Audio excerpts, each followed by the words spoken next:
朝鮮半島風水的格局，分天地人三才，我前面冇希望，左右冇依靠，後邊冇大哥，極其地極端。韓國總統是一個很高危的職，係個青瓦台有好大嘅問題嘅，佢嘅係陰氣啦。記唔記得九嗰派啊？打咗1萬陰釘，係基本上冇辦法化嘅。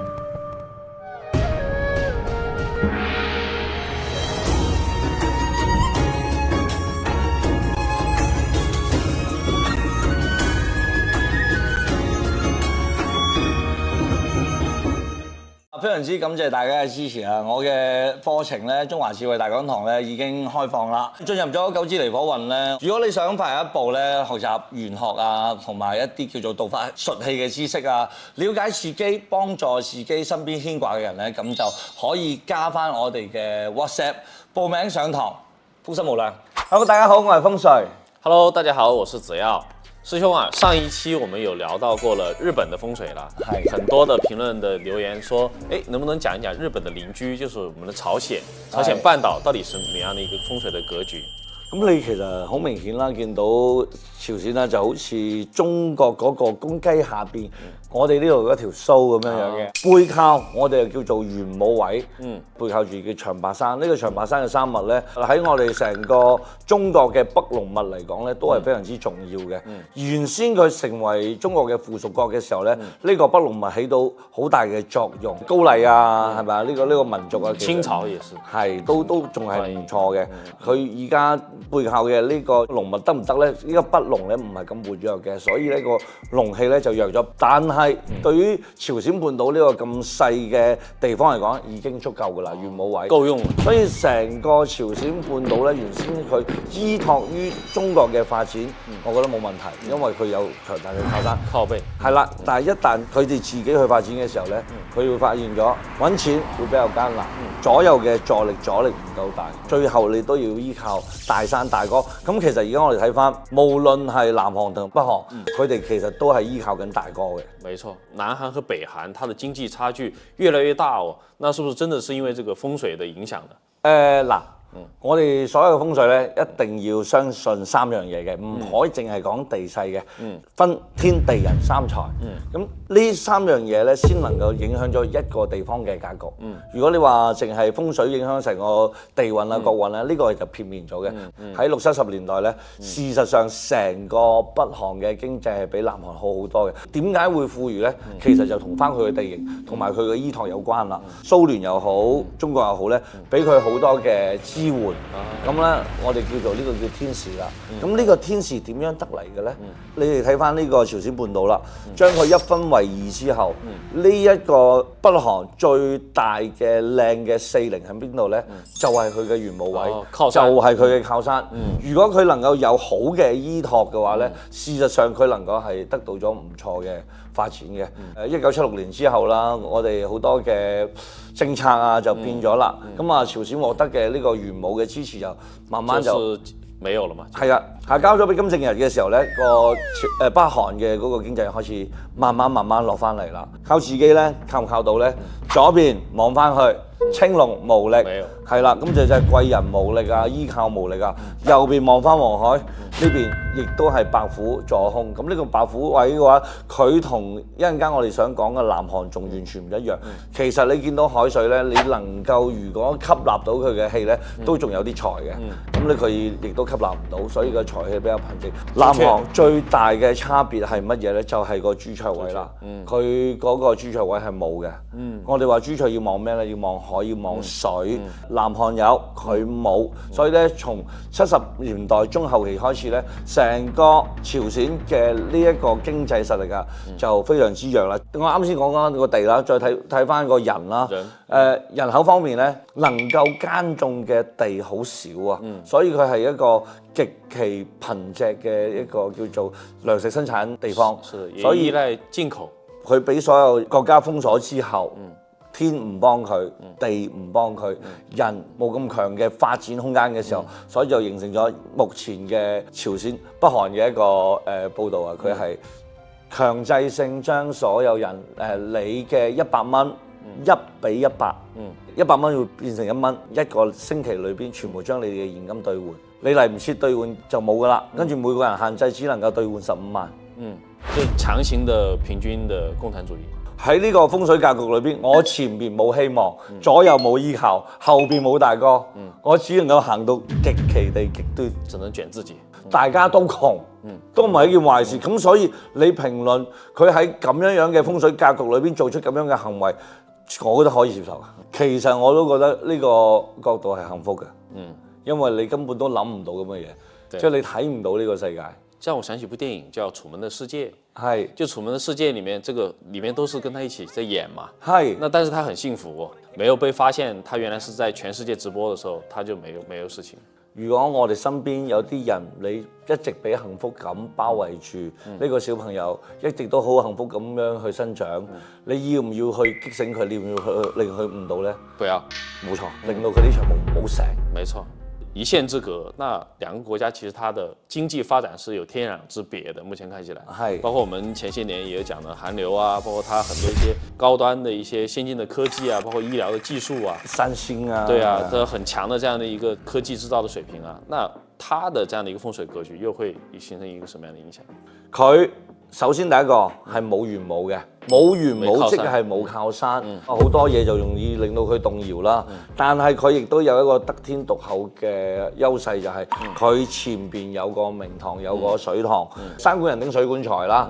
佢嘅西邊咧係有一個叫做環抱水嘅，即係我哋類似咩咧？一個凹鏡咁樣樣，凹鏡係嘅作用係咩？所有嘅嘢攞嚟吸嘅聚財聚集。咁我哋見翻其實行翻個地運，韓國咧就同中國行個運咧係差唔多，但係比中國行快多0.5，佢等於係佢係依家去到9.5運啦。9.5運。係啊，所以我哋睇呢10年呢個九子離火運咧，全個世界都睇佢嘅文化，亞洲文化喺晒佢呢度。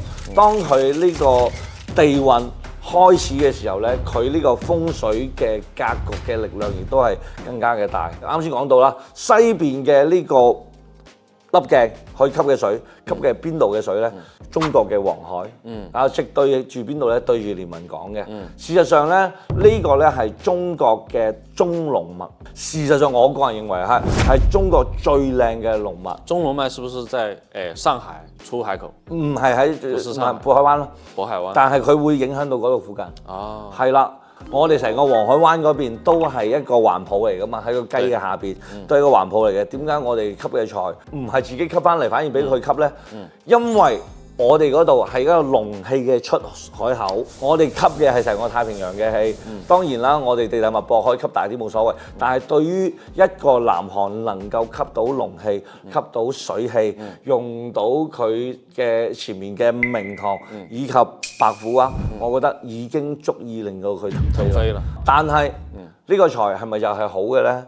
嗱，你要知道啊，朱雀同玄武，即係財同埋山咧，佢係相對應嘅。你吸得過嚟嘅時候，我山嚟攞咩啊？係我哋嘅財富，我哋嘅價碼。係啦，你厚得載物啊嘛，係咪先？有啲嘢要承載嘅，佢哋係冇地方去承載嘅喎。其實亦都好合依家呢個卦象，叫離。離就係離中虛，冇錯。事實上，佢依家行緊嘅地運就一直喺度離中虛緊。它可能是一個短期嘅一個爆發。我哋可能睇幾廿年啦，係嘛？但係未必係短期。但係放喺呢個世界歷史裏邊嚟講啊，佢係好短期嘅。南韓係唔係冇靠山？有嘅。如果我哋以佢呢個圓月彎刀西面係面對住我哋嘅黃海灣作為佢個水嘅話咧，佢嘅東邊係邊個啊？美國啊，係啦。但是有點遠。冇錯，但係我哋都可以講係虛山。虛山嘅力量得唔得？唔係話唔得，而係佢唔穩定。當呢個山佢係無限大嘅時候，我遠啲都冇所謂。當呢座山唔夠大嘅時候，我係咪能夠依靠呢？我係咪要誠惶誠恐呢？好多嘢都會顯得唔穩定，尤其政權啦。對啊，咁樣講啦，所有地方嘅呢個風水呢，事實上我哋都離唔開天地人呢3個地方嘅。啱先講咗地啦，人呢就係話呢個民族性啦，相對嚟講比較團結又比較扭曲嘅一個民族嚟嘅。咁我曾經睇過一個紀錄片啦，亦都好能夠體驗出佢哋嘅呢個民族性啦。90年代初嘅時候呢，就喺美國嘅時候呢，發現咗黑人搶嘢嘅事件咧。中國嘅唐人街呢，就俾人搶晒㗎啦。咁咧喺韓國城嗰度咧，就所有嘅韓國人係自己攞住槍，捍衛自己嘅這個係啊，力量係可以付出好多嘅。咁啊，但係地理環境就冇辦法去俾到佢啦。對。咁咧就再講翻呢個天時啦。